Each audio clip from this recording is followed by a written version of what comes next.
Net.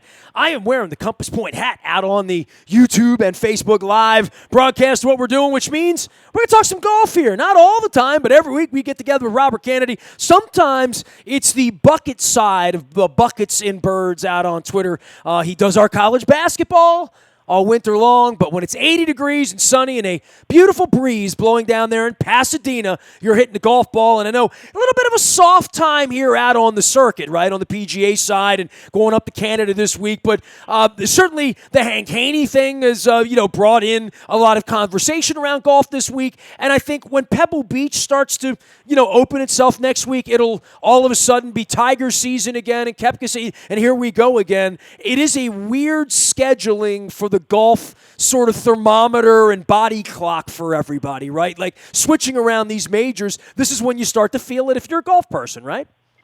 Yeah, exactly, Nestor. The U.S. Open next week, so you've got the week before, which, puts us this week is generally a little bit of a lull.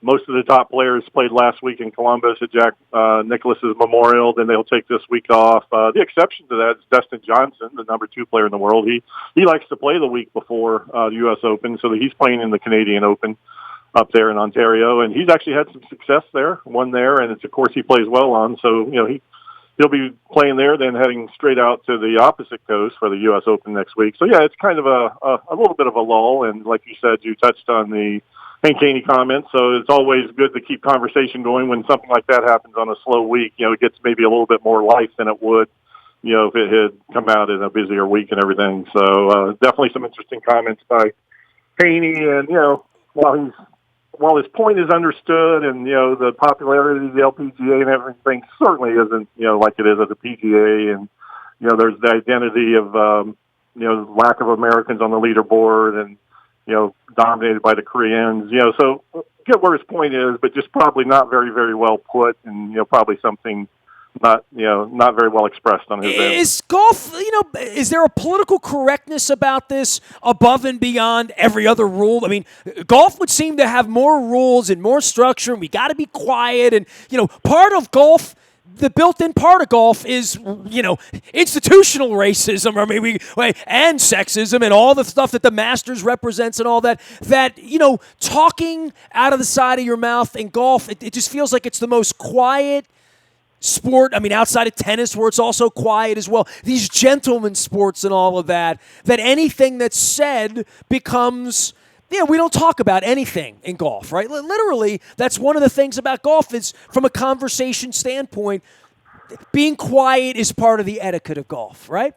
Yeah, it's definitely, things are usually kept on the down low. I mean, everything from, the one exception to that was when Tiger 10 years ago was going through, his ordeal with, self-inflicted, issues he had with his problems. That was definitely the forefront of everything because, he was Tiger Woods, and anything Tiger Woods is going to be top of the topic conversations. But, as far as other than that, suspensions, Dustin Johnson had a 6-month suspension a few years back, and it was, never really told why. He was taking a personal leave, from golf, but it was pretty widely known that it might have been, a substance abuse issue with cocaine or other issues, but it wasn't ever really put out there as to why and how long. It was just kind of an indefinite leave of absence. Part of that is the media is very chummy with the players, right? Like, so it still is to some degree like riding on the train to New York with Babe Ruth, Yep. And that is part of the backwardsness that I've always found about golf with the Masters in black and white and women and men and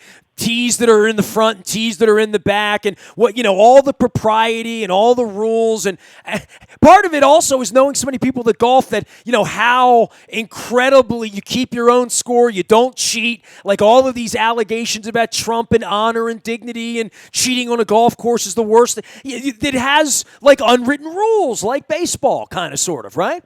Yeah, and you touched on the train thing, which is a good analogy from the old days of baseball, and also the difference with golf is it's individualistic sport. So the media needs access to these individual players. It's not like a team where if something's wrong with the team, you can go to the manager, or the owner or the general manager and kind of get someone willing to talk and give you an insight. But if Dustin Johnson has missed 16 cuts in a row, there's really only one person you can go to find out, why and what's going on. And, if you've developed a bad relationship there, with him, chances are you're not going to get the access you need. And, so it's definitely a different relationship with the PGA Tour than it is with any of the team sports. And well, like the Masters a couple years ago, the kid from Augusta that nobody likes, that the wife and the family, and he doesn't get along. His own family's not like all of that.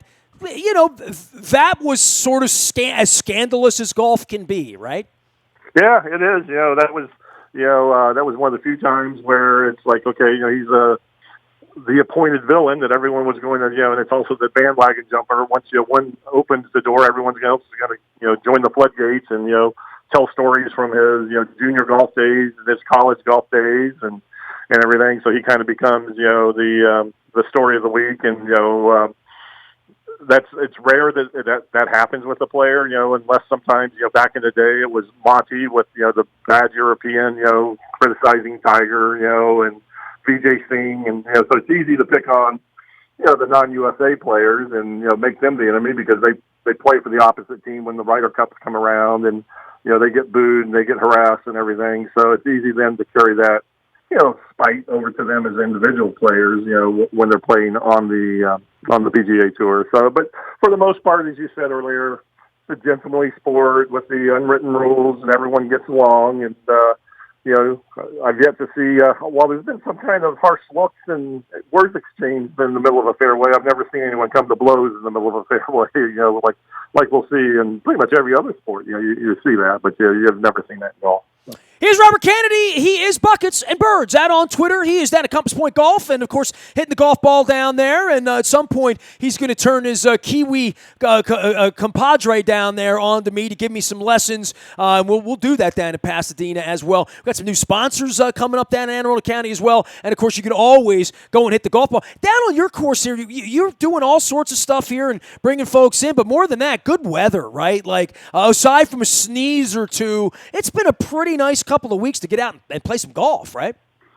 It has. We've been in a really good run of weather here. Just enough rain to keep things green, but not enough to really disrupt play and everything. So the course has been pretty much packed tee sheet every day, which we love to see when we don't have an outing going on. We've got both courses filled, and a lot of times when we are in outing season, June is the month that a lot of the companies and charities and organizations decide to have their outing to raise funds because it's great weather and people are available. And well, you had a women's golf day on Tuesday, right? So I mean, perfect weather as well, right?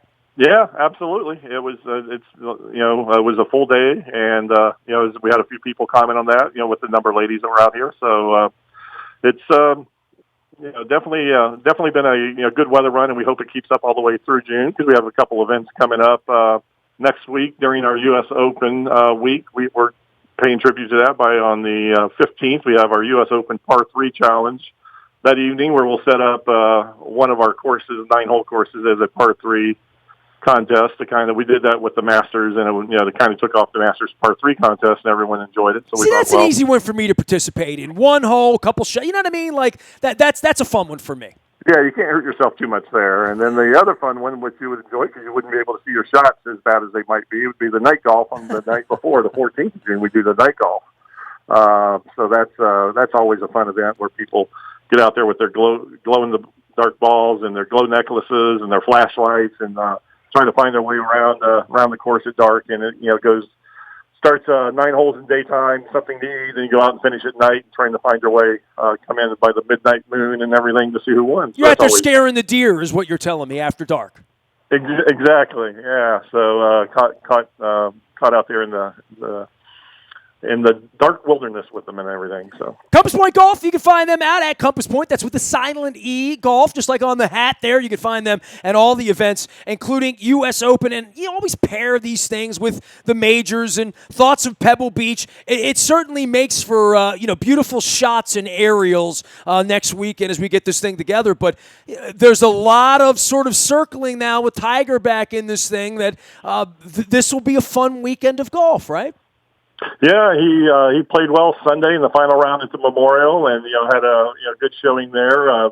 There was some talk that he may have been hurt or not feeling well at the PGA Championship where he missed the cut. So, but Pebble Beach, obviously, is where he had his historic U.S. Open win back in 2000, where he blitzed the field by about 15 shots, and he's played well there in other events. And it's one where Dustin Johnson almost won a U.S. Open and let it slip away. And Phil Mickelson, favorite course of his, and he's trying to go for the career Grand Slam. So that a lot of storylines will be going into that. And of course, in Koepka, we'll be going for an unprecedented third U.S. Open in a row. So there'll be a lot to talk about leading into that. And as you talked about, the magnificent scenery from Pebble, never gets tired of seeing those overhead shots from the blimp, and hearing the Jim Nance describe it in his majestic tones and everything of the scenery. Let me guess, the wind's going to move the ball. It might do that a little bit, right? Yeah. Robert Canady joining us here. Buckets and Birds out on Twitter, and of course, golfing down at Compass Point, where they got night golf next week. And for you with events into the fall, and for folks that want to get out on the course, just give a little lowdown. I mean, it's very easy, right? I mean, literally, you can get on the course almost any time. Yeah, as far as, generally every afternoon we have times that people just want to walk up and play, come out after work, or, play hooky for half a day and come out and get on one of the courses. It's pretty much easy. As far as booking outings, we still have some good fall dates available. I mentioned June's a good time, but September and October are the next two most popular months, after summer vacation. Everyone's back to work, and the beautiful fall weather is nice and cool. Usually no rain and no heat, and some scenery colors taking place. So we can still got plenty of time to book fall outings, and we always have good specials going on for that if people want to check in with us. And as you mentioned, the website, my contact info's on there that they can reach me directly, and we'll get them set up for their charity outing or corporate outing. I love how you say play hooky, right? I mean, 78, 86, 89, 83, 82, 81, 82, 78. We've come a long way from January, Robert Canady. So, if you're going to play hooky to golf or fish or run to whatever you're doing, it's a good time to play hooky in June. The whole world plays hooky, right? So do that down at Pasadena, 36 holes. You can make room down at Compass Point. I wear the hat. Hey, man, hit him straight here this weekend, and we'll see you next week. We'll have a big tournament in Pebble Beach to talk about. Absolutely will. Thanks, Nestor. We'll talk to you then. Robert Canady, Buckets and Birds, and at Compass Point for events or anytime you want to hit the little white dimpled ball and play hooky, as he likes to say. Nasty at WNST.net finds me. Facebook, Twitter, LinkedIn, Snapchat, Instagram, streaming live on our Facebook as well as our YouTube WNSTV channel. We are WNST.net, AM 1570 and WNST Towson, Baltimore, and we never stop talking Baltimore sports.